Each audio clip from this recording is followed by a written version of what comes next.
이게 특사라는 게 예. 정치인들끼리 우리 당 너희 당 하나씩 예. 사이좋게 이런 게 아니라 그러니까 우리 그 사회 속에서 이건 우리가 법이 있기 때문에 처벌을 해야 되지만 예. 다른 한편으로는 이해가 되는 부분들이 있단 말이에요. 아. 너무나 가슴 아픈 그런 사람들을 대상으로 예. 특사를 해야지. 앉아가지고 아. 정치인들 아니 이거 뭐 잘한 짓입니까? 이거 저 여론조작하다 들어간 게 뇌물 받은 게 잘한 짓이에요? 이런 사람들 왜 특사를 해줘? 선생님, 그러면 이명박 전 대통령 사면, 김경수 전 지사 사면이 거론되고 있는데 이명박은 이미 나와 있잖아요. 예예. 그거 별 의미가 없지 않습니까? MB랑 김경수랑 묶어서 이걸 사면을 하겠다? 예. 이거는 내가 볼 땐 좀 힘들지 않을까 싶어요. 정치인 사면은 되도록 좀 없었으면 좋겠고요. 예. 딱 한 가지 예외가 있다면 국가 원수에 대해서는 한때 우리를 대표했던 분이잖아요. 예. 그분에 대한 예우는 좀 갖춰야 된다고 생각을 해요.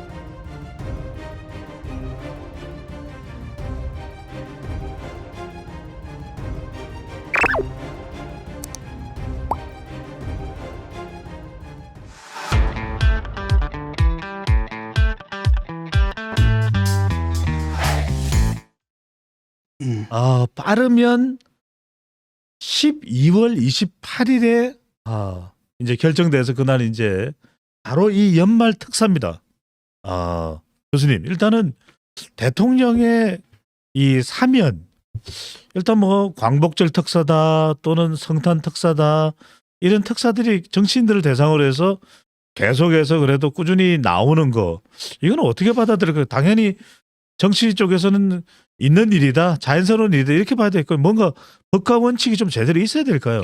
이게 특사라는 게 예. 이런 거라고 생각을 하거든요. 뭐 정치인들끼리 우리 당 너희 당 하나씩 예. 사이좋게 이런 게 아니라 정말로 그런 경우가 있거든요. 법과 예. 윤리가 충돌하는 지점이 있어요. 예를 들어 가지고 자기 아버지를 예. 죽였어. 네네. 그랬는데 애가 딱 알고 보니까 예. 어떻게 할 수가 없었던 거야. 뭐 완전히 뭐랄까 벌이는 하나도 없고 예. 아버지는 뭐 치매에다 중증 치매에다 온갖 질병에 다 있고 예. 치료할 길은 없고 네. 그다음에 돌아가실 길은 돌아가실 일만 남았는데 그 고통은 너무 심하고 네. 이랬을 경우에 이제 그런 사례가 있었잖아요.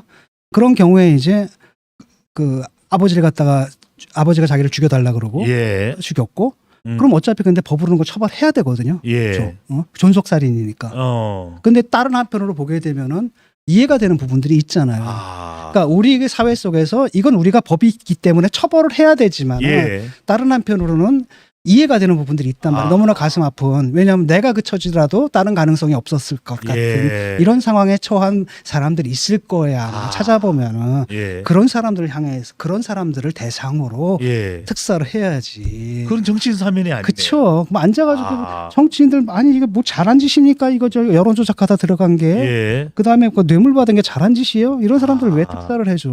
저는 교수님, 안 했으면 좋겠어요. 독일이든 외국의 경우에도 이렇게 특사 난 모르겠어요. 난 독일에서 있습니까? 특사가 있었다는 얘기 못 들었거든요. 그러니까 저도 잘 모르겠어요. 들은 적은 없는데 한번 찾아볼게요. 예, 그러니까 뭐 미국 같은 나라는 보석이 있다, 뭐 이런 얘기는 들어본 적이 보석은 있는데. 근데 그건 개인의 그러니까요, 권리이지 나라에서 이렇게 해주는 건 아니거든요. 미국은 있을지도 모르겠어요. 들어본 적은 별로 없거든요. 저도요. 부패한 사람, 부패한 정치인을 예. 풀어주고 이런 건 내 들어본 얘기가 없어요. 닉슨이 그 후임자인 포드 대통령이 뭐 사면을 했다, 그런 건 저도 얼핏 들어본 것 같긴 한데, 우리처럼 이렇게 뭐 명절 되고 또 광복절 되면은 마치 누구 뭐 정치인 거론되는데 이거 기준을 좀 세워야 될 것 같아요. 예. 그러니까 예컨대 지금 재소자들 중에서 찾아보면은 정말 법으로는 처벌해야 되지만은 도덕적 윤리적으로는 어떻게 우리가 비난할 수 없는 그런 경우가 굉장히 많을 거예요. 예. 그런 사례들을 찾아가지고 그 사람들에게 회생의 기회를 주는 것, 이것이 사면의 의미가 아닐까 싶거든요. 그래서 저는 그쪽으로 좀 좁혔으면 좋겠어요. 정치인 사면이 아니라. 그러면 이명박 지금 전 대통령 사면, 또 김경수 전 지사 사면이 거론되고 있는데 어떻게 평가하십니까? 이명박은 이미 나와 있잖아요. 예. 그거 별 의미가 없지 않습니까? 그다음에 이분이 무슨 지금 사실상 사면이다. 연세가 몇 살입니까? 예. 복권해 줄 필요도 없고 그분이 뭐 다시 뭐 정치를 할 겁니까? 설마. 그다음 김경수 같은 경우는 이미 이제 거부를 했잖아요. 예. 이미 그러니까 사면 얘기가 나오면 아마도 그게 그럴 거예요. 뭐죠? 형기의 뭐 80%인가 뭐 기준이 있잖아요. 예. 기준을 넘겨야 되고 이미 살 만큼 다 살았고. 근데 지금 정부 쪽에서 흘리는 얘기가 바로 뭐냐면은 그래 사면을 해주는데 복권은 못 시켜주겠다. 그러니까 복권 못 시켜준다는 얘기는 너 정치하지 말라는 얘기잖아요. 그게 대통령 선거 이런 거 꿈꾸지 마라 이런 얘기죠. 그런 얘기죠. 예. 라고 하니까 김경수 쪽에서 안 받겠다라고 얘기를 하잖아요. 뭐냐 지금 장난을 하자는 거냐. 예. 그러니까 사실 김경수의 입장은 상당히 모욕적일 수가 있는 거죠. 그런 얘기가. 그러니까 예. 본인이 안 받으니까 MB랑 김경수랑 묶어서 이걸 사면을 하겠다. 예. 이거는 내가 볼 땐 좀 힘들지 않을까 싶어요. 어떻게 될지 모르겠지만은 아. 이미 그림이 좀 안 나오죠. 김경수 전 지사는 사면을 복권 없는 사면을 해준다고 그래도 거부할 거다. 그렇죠. 이미 거부했어요. 예. 뭐 하는 거냐. 굉장히 불쾌해하면서 거부했거든요. 사실 그거 자체가 좀 불쾌하죠. 예. 그러니까 굳이 그렇게까지 했어야 되는가? 사면 받을 이유가 없다. 유승민 전 의원도 뭐 한마디 하지 않았습니까? 몰라요. 제 기억에 안 나요. 뭐라고 그랬습니까? 얘기해 보세요. 뭐 이 사면에 대해서 복권 없는 사면은 좀 꼼수가 아니냐. 그렇죠. 복권 없는 예. 사면은 꼼수죠. 근데 그런 식으로 하면은 욕 먹어요. 괜히. 정치인 사면이 그러면은 뭐 꼭 있어야 된다 하더라도 정치인 사면에 대해서는 어떤 원칙이 좀 있을 수가 있을까요, 교수님? 정치인 사면은 되도록 좀 없었으면 좋겠고요. 예. 딱 한 가지 예외가 있다면은 국가 원수에 대해서는 국가 원수에 대해서는 좀 왜냐하면 전직 대통령. 한때 우리를 대표했던 분이잖아요. 예. 그분에 대한 예우는 좀 갖춰야 된다고 생각을 해요. 지금 이제 문재인 대통령도 있고 그다음에 예. 이분도 한 4년 있으면 또 전임이 되잖아요. 예. 라고 했을 때 공격하고 이런 거 좀 안 했으면 좋겠거든요. 제발 전직 대통령에서만큼은 예. 좀 법적으로나 이런 뭐 처벌과 단죄가 있는 건 좀 피하면 좋겠다. 피했으면 좋겠어요. 예. 그다음에 예우를 좀 했으면 좋겠거든요. 네네. 아니요, 어차피 우리 대통령이잖아요.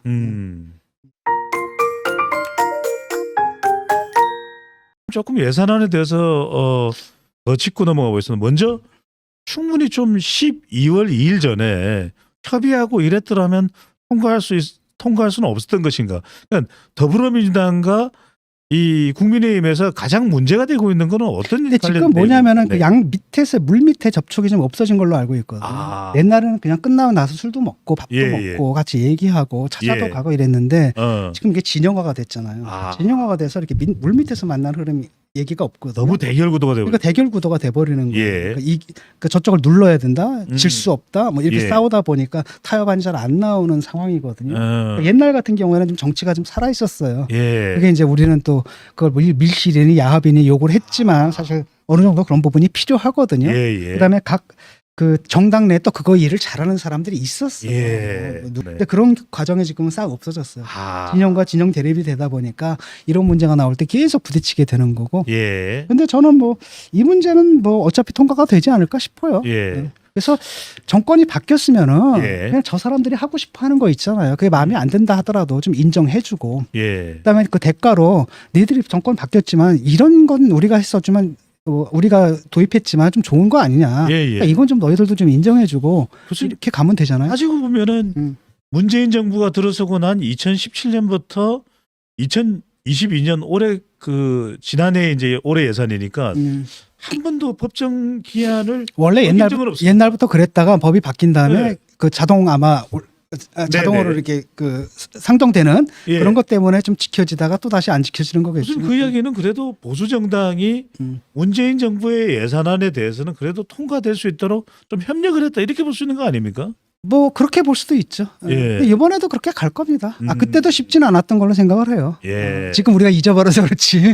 그때도 예산안 나오면 항상 싸우는 거고. 이게 예산안이 또 정부 예산안이니까 좀 야당이 못마땅하더라도 그렇죠. 그래도 좀 통과될 수 있도록 예. 협력을 해주고. 그거 여당에서도 야당 거 여당에서도. 보고 그런 식의 좀 서로 좀 주고받는 훈훈하게. 부분들이 좀 있어야 되는데 아. 그게 좀 안 되는 게 문제입니다. 그러니까 예. 저 이쪽을 보니까 민주당의 예산안을 보니까 뭐 정부에서 하는 거 그냥 다 깎아놨더라고요.